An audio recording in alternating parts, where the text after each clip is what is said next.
ప్రతి ఒక్కరూ సంపాదించిన డబ్బుని ఎక్కడ ఇన్వెస్ట్ చేయాలనుకున్నప్పుడు ఈ మధ్య కాలంలో గత 4-5 సంవత్సరాల నుంచి క్యాపిటల్ మార్కెట్స్ అంటే స్టాక్ మార్కెట్ లో ఎక్కువ ఇన్వెస్ట్ చేయండి, స్టాక్ మార్కెట్ లో పెట్టుబడి పెట్టండి మీలాంటి ఎక్స్పర్ట్స్ చెప్తున్నారు. ఎందుకు? దానికి ఏదైనా స్పెసిఫిక్ రీజన్ ఉందా? చిన్నప్పుడు ఎంతసేపటికి బాగా చదువుకో కాలేజ్ లో బాగా చదువుకుంటే మంచి ఉద్యోగం వస్తుంది అంతవరకే చెప్పారు, కానీ ఆ ఉద్యోగం వచ్చిన తర్వాత ఆ డబ్బుని ఎలా దాచుకోవాలన్న విషయాన్ని ఎవరూ చెప్పలేకపోయారు. ప్రపంచ యావరేజ్ కంటే ఎక్కువ ఉన్న ఈ భారతదేశం ఎందుకు ఈ రోజు కూడా ఇంకా పేద దేశంగా మిగులుతుంది అని అంటే,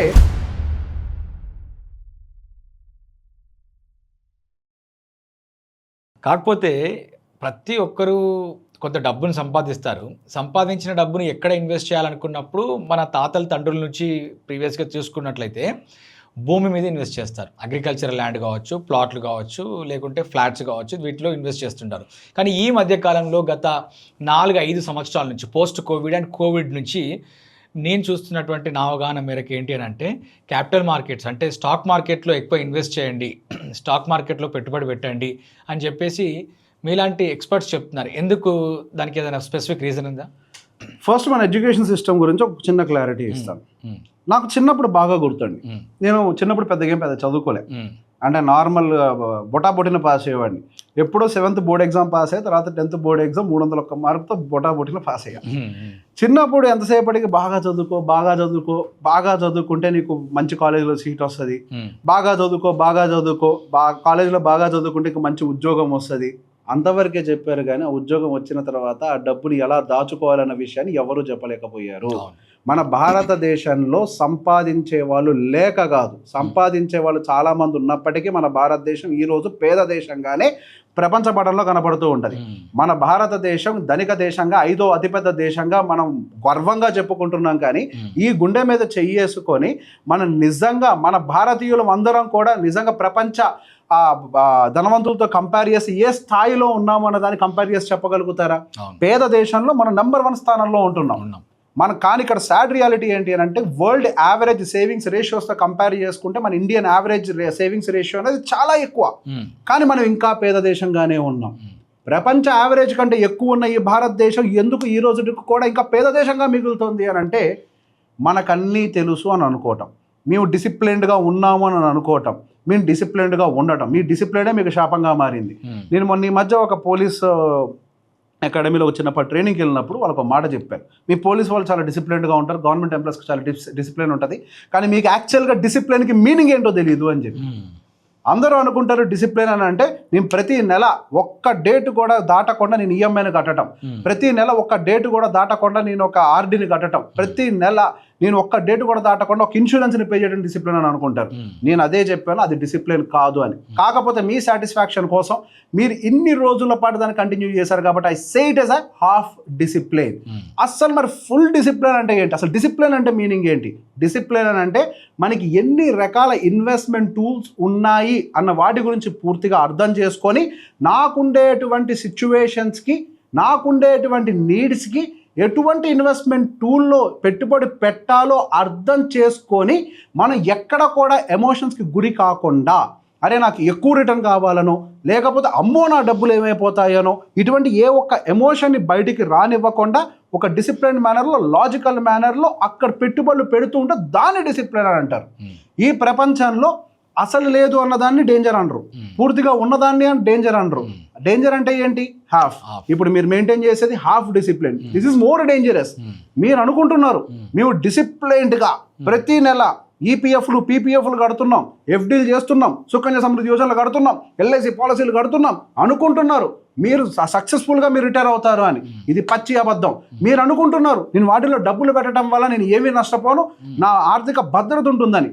కానీ ఇక్కడ పచ్చి నిజం ఏంటి అని అంటే మీకు తెలియకుండానే మీ డబ్బులన్నీ పోతున్నాయి. దే ఆస్క్డ్ మీ, మా డబ్బులు ఎట్లా పోతున్నాయి సార్?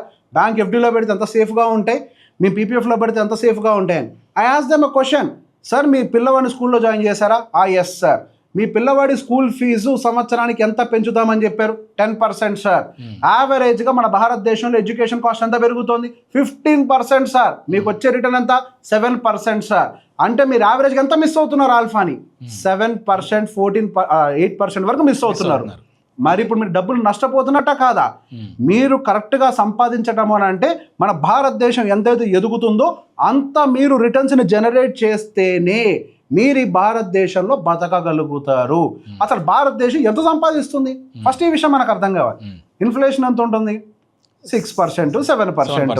జీడిపి ఎంత ఉంటుంది? 6%, 7%. అంటే మనకి యాక్చువల్ జీడిపి మనం ఏదైతే చూస్తున్నామో ఇన్ఫ్లేషన్ మైనస్ చేసి ఇచ్చేదే మన జీడిపి, రైట్? అంటే మన గ్రోత్ ఎంత ఉండాలి? Inflation plus GDP. అంటే మన యాక్చువల్ రిటర్న్ ఎంత ఉండాలి? 12 నుంచి 14% పై చిలుకు ఉండాలి. మరి ఆ రిటర్న్ ఇచ్చేటువంటి ఇన్వెస్ట్మెంట్ టూల్ మన భారతదేశంలో కాదు, ప్రపంచంలో ఇంకేదైనా ఉందా? రియల్ ఎస్టేట్ ఇస్తుంది అంటారు, రియల్ ఎస్టేట్ అంత రిటర్న్ ఇవ్వదు. రియల్ ఎస్టేట్ ఎక్కడో ఒక్క చోట విన్ఫాల్ ప్రాఫిట్ ఇస్తుంది. ఒక మెట్రో పడ్డది, ఒక హైవే పడ్డది. ఆ ప్రతి ల్యాండ్ పక్క నుంచి హైవేలు వెళ్ళవు కదా, ప్రతి ల్యాండ్ పక్క నుంచి మెట్రోలు వెళ్ళవు కదా, ఎక్కడో ఒక చోట వస్తుంది. మనం ఒక్క చోట చూసి మొత్తం ప్రపంచం అంతా అంతే జరుగుతుంది అనుకోవద్దు కదా. దాన్ని విన్ఫాల్ ప్రాఫిట్ అని అంటారు. Just like after COVID returns in stock market, windfall profits అవన్నీ ప్రతి చోట రిటర్న్స్ రావు. యాక్చువల్ రియల్ ఎస్టేట్ మన భారతదేశంలో రిటర్న్స్ వచ్చేది మనకి 8 to 10% మాత్రమే.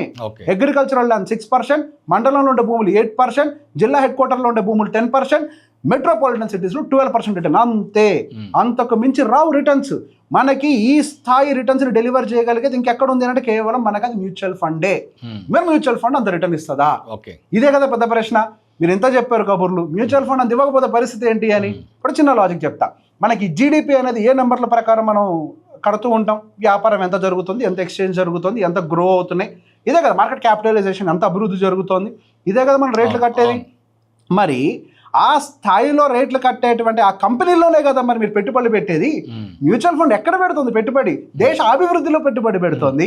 మీరు అభివృద్ధిలో భాగస్వామ్యం అవుతున్నారు. నేను చాలా మందికి మాట చెప్తూ ఉంటా, మన దేశంలో ఒక మంచి మాట ఉంది, దేశం అంటే మట్టి కాదు, దేశం అంటే మనుషులు అని. కానీ ఇక్కడ జరిగేది ఏంటి? మట్టి ఎదుగుతుంది కానీ దేశం ఎదగట్లేదు, ప్రజలు ఎదగట్లేదు. మరి ప్రజలు ఎదగాలి అని అంటే అది పూర్తిగా ప్రభుత్వం చేతుల్లో ఉందా? కాదు. అరే government gave you A secured product. ఒక బ్యాంకు దివాలా తీయడం చూసాం, ఒక చిట్టి కంపెనీలు దివాలా తీయడం చూసాం, మనం నమ్మిన భూమి కబ్జా అవ్వడం చూసాం. కానీ ఒక మ్యూచువల్ ఫండ్ యూనిట్ దొంగతనం జరిగినట్టుగా ప్రపంచంలో ఒక్క రికార్డు ఉందా? ఒక్క రికార్డ్ లేదు. ఇంతటి సెక్యూర్డ్ ఇన్వెస్ట్మెంట్ టూల్ని మన దగ్గర పెట్టుకొని దాని గురించి మనం తెలుసుకోకుండా నేను డిసిప్లైన్డ్గా పెడుతున్న ఎఫ్డీలో అంటే అది డిసిప్లినా? అది అజ్ఞానం, ఇగ్నోరెన్స్. రైట్. మీరు తెలుసుకోలేదు దాని గురించి. మీరు అన్నిటి గురించి తెలుసుకున్న తర్వాత నిర్ణయం తీసుకోండి. FD is not wrong. మీ సిచ్యువేషన్కి అది కరెక్ట్ అయితే అందులోనే పెట్టాలి. FD is right product. But మీకు ఇవన్నీ తెలియకుండా ఇదే రైట్ అని అంటే అట్లాంటి వాళ్ళతో వాదించి కూడా మనం ఏం సాధించలేము. తెలుసుకోండి. తెలుసుకున్న తర్వాత అప్పుడు మీ సిచ్యువేషన్కి ఇది కరెక్ట్ అని అంటే అప్పుడు దాన్ని ఆఫ్ చేయండి. సో బేసిక్గా ఈ నాలెడ్జ్ మొత్తాన్ని మనకి ఎడ్యుకేషన్ సిస్టంలో ప్రొవైడ్ చేయలేదు. చదువుకుంటే మనకి ఇది వస్తుందని చెప్పారు. ఈ రోజు మన భారతదేశం ఈ స్థాయిలో ఉంది అని అంటే ఇంకా పేద దేశంగా ఉంది అంటే దానికి గల కారణం I strongly say that is because of the educational system only. Compound interest అంటే ఏంటో తెలియదు, సింపుల్ ఇంట్రెస్ట్ అంటే ఏంటో తెలియదు, ఇన్వెస్ట్మెంట్ టూల్స్ అంటే ఏంటో తెలియదు, జీడిపి అంటే ఏంటో తెలియదు, ఇన్ఫ్లేషన్ అంటే ఏంటో తెలియదు. ఇవేమి తెలియకుండా ఎట్లా అభివృద్ధి చెందుతాడు ఒక మనిషి? కంప్యూటర్ వాడటం వచ్చేసి అయిపోతుందా? ఇప్పుడు ఇంత మాట్లాడుతున్న ఎంతమంది సాఫ్ట్వేర్ ఇంజనీర్లు ఉన్నారు. I challenge on this, cloud co work ఎట్లా పనిచేస్తుందో చాలా మందికి తెలియదు. వాళ్ళకి తెలిసిందే వాళ్ళకు తెలుసు అని అనుకుంటారు, మొత్తం ప్రపంచం ఇదే అని అనుకుంటారు. దట్ ఈస్ ద రీజన్ ఈ రోజు ఇంతమంది జాబ్ లాస్కి గురవుతున్నారు. Don't say thus this is because of AI. This is because you don't know about the AI because you are not understanding what is exactly happening in the market. You are not ready to adapt it. Adapt చేసుకోకపోవడం, మనకి adoption అనేది చేస్తూనే ఉండాలి. అభివృద్ధి ఎప్పుడు జరుగుతూనే ఉంటుంది, అది ఇన్వెస్ట్మెంట్లో జరుగుతూనే ఉంటుంది. గతంలో అగ్రికల్చరల్ భూమి మన ఇన్వెస్ట్మెంట్ టూల్. అందరూ అనుకుంటారు మా తాతలు అగ్రికల్చరల్ ల్యాండ్లో పెట్టుబడులు పెట్టారు కాబట్టి నేను కూడా అగ్రికల్చరల్ ల్యాండ్లోనే పెడతారు. మన తాతలు చాలా తెలియగల్లోళ్ళు, మన ఎడ్డోళ్ళను ఇంకా అదే ఫాలో అవుతున్నాం. మన తాతలు అగ్రికల్చరల్ ల్యాండ్స్ ఎందుకు పెట్టుబడి పెట్టారు? ఆ అగ్రికల్చరల్ ల్యాండ్ రోజు అన్నం పెట్టేది వాళ్ళకి. నీకు అన్నం పెడుతుందా? లేదు. మనం ఎందుకు పెట్టి అగ్రికల్చరల్ ల్యాండ్లో పెట్టుబడి పెరుగుతుందని చెప్పింది, దానికి పెరుగుతుందని. ఎంత పెరిగింది? బ్యాంక్ ఎఫ్డీ కానీ తక్కువ పెరుగుతుంది. ఏం సాధిస్తున్నారు అగ్రికల్చరల్ ల్యాండ్లో పెట్టుబడి పెట్టి? నిజమైన ఆర్థిక స్వాతంత్రం అంటే ఏంటి? మీరు పెట్టే పెట్టుబడి మీకు అన్నం పెట్టడం. మీ పెట్టుబడులు మీకు అన్నం పెడుతున్నాయా? మీకు హెల్త్ ఇన్సూరెన్స్ ఉంది, లైఫ్ ఇన్సూరెన్స్ ఉంది, లివింగ్ ఇన్సూరెన్స్ ఉందా? ఈ టర్మ్ ఎవరు చెప్పుండ్రు? First time I'm telling you. Living insurance ఏది? మన లివింగ్ ఇన్సూరెన్స్ ఏంటి అని అంటే మన ప్రాపర్టీస్. దాన్ని ఏ విధంగా పెట్టుబడి పెడుతున్నాము అన్న దాన్ని బట్టి మన లివింగ్ ఇన్సూరెన్స్ అనేది డిపెండ్ అయి ఉంటుంది. అవును. మరి ఈ విషయాల గురించి ఎక్కడ అవగాహన కలిగించారు? What is the right asset class for you అనే విషయాన్ని ఎవరు చెప్పారు? అగ్రికల్చరల్ ల్యాండ్ ఎవరికి కావాలి? ఒక రైతుకు కావాలి. ఈ రోజు రైతుకి అగ్రికల్చరల్ ల్యాండ్ అందుబాటులో లేకుండా పోవటానికి గల కారణం ఎవరు? అది మనం చేసిన పాపం కాదా? మన అన్నెసరీ డిమాండ్ క్రియేట్ చేయలేదా? నీ డిమాండ్ ఎక్కడ ఉండాలి? ఒక కమర్షియల్ ప్రాపర్టీలో ఉండాలి, ఒక రెంటల్ ఇన్కమ్ జనరేటింగ్ ప్రాపర్టీలో ఉండాలి, హైదరాబాద్ మెట్రోపాలిటన్ సిటీలో ఉండాలి. కానీ నువ్వు ఎక్కడ పెంచావు డిమాండ్ని? అందుబాటులో లేకుండా చేసిందంతా ఎవరు? మనమే చేసాం. రాంగ్ వే, రాంగ్ ప్లేస్లో రాంగ్ థింగ్స్ చేయటం వల్ల టోటల్ ఎక్కువ సిస్టమే మిస్బ్యాలెన్స్ అయిపోతుంది. అది ఎంతో మందిని డ్యామేజ్ చేస్తుంది. ఈ రోజు ఒక రైతు కనీసం ఒక ఎకరం పొలాన్ని కొని దున్నే పరిస్థితి లేదు. ఈ రోజు రైతులు ఊర్లో వదిలి వెళ్ళిపోతున్నారంటే దానికి గల కారణం గవర్నమెంట్ మీద నిందేస్తున్నారు కాదు. దానికి గల కారణం నువ్వు చేసిన పాపం.